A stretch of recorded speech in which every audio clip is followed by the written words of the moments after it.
You're watching BBC News. Some breaking news from the United States, where President Joe Biden has said that he is going to stand down from the presidential race and not seek re-election to the White House in November. He has said that he will step aside as a candidate and he will focus on fulfilling his duties as president for the remainder of his term. He adds he's going to speak to the nation later about his decision. So this information has come to us via X, formerly known as Twitter, the social media platform, where Joe Biden has posted a letter. It reads, "My fellow Americans, over the past 3.5 years, we've made great progress as a nation. Today, America has the strongest economy in the world. We have made historic investments in rebuilding our nation, in lowering prescription drug costs for seniors, and in expanding affordable healthcare to a record number of Americans. We've provided critically needed care to 1 million veterans exposed to toxic substances, passed the first gun safety law in 30 years, appointed the first African-American woman to the Supreme Court, and passed the most significant climate legislation in the history of the world. America has never been better positioned to lead than we are today. I know none of this could have been done without you, the American people. Together, we overcame a once-in-a-century pandemic and the worst economic crisis since the Great Depression. We've protected and preserved our democracy, and we've revitalised and strengthened our alliances around the world. It's been the greatest honour of my life to serve as your president. And while it has been my intention to seek re-election, I believe it is in the best interests of my party and the country for me to stand down and to focus solely on fulfilling my duties as president for the remainder of my term. I will speak to the nation later this week in more detail about my decision. For now, let me express my deepest gratitude to all of those who have worked so hard to see me re-elected. I want to thank Vice President Kamala Harris for being an extraordinary partner in all this work. And let me express my heartfelt appreciation to the American people for the faith and trust you've placed in me. I believe today what I always have, that there is nothing America can't do when we do it together. We just have to remember we are the United States of America. So that is the letter that has been posted in the last 10 minutes on X, formerly known as Twitter, the social media platform. And it was only 18 hours ago that on that same social media account, Joe Biden said that this is the most important election of our lifetimes and I will win it.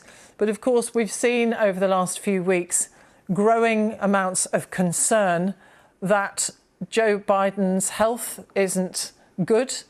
We know that he's been isolating because he was found to have had COVID, but we were expecting him to return to the campaign trail tomorrow, having been told by his doctor that his health was improving and that he was fit to continue campaigning.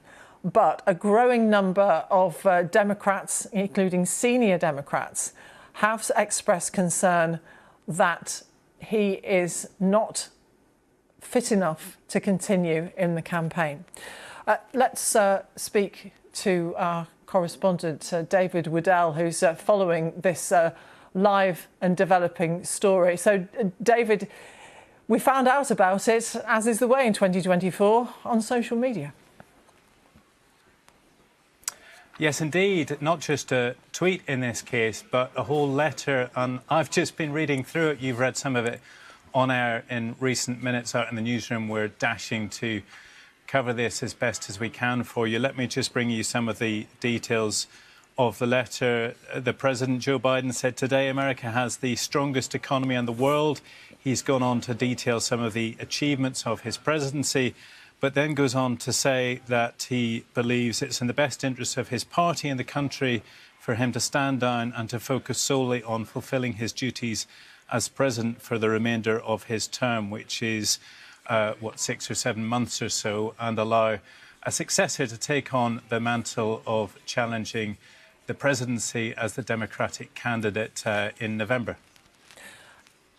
the pressure was growing on him, though, wasn't it? Some donors were concerned about whether he was fit to stand. And as we've seen, several senators have also come forward to say it's now time to go. So one had to wonder when the pressure would become so great that he needed to listen to what his party was saying. Well, yes, indeed. And there are a couple of different issues here, one born perhaps of the other. There have been a few missteps in terms of his ability to appear like he had a handle on his brief, and that then led to question marks over whether he had the capacity to continue as president, or indeed whether he had the capacity to continue as president for a further 4 years from January next year. And with growing doubts over that, both amongst those people close to him and also amongst the wider American public, there were questions over whether he should continue to fight for the presidency in November. That then has spilled over to a further issue, which is the polling figures. And those have suggested for some time now that his rival Donald Trump, the previous president, would be likely to win. And that has put further pressure on President Biden. David, for the moment, thank you very much. David Waddell.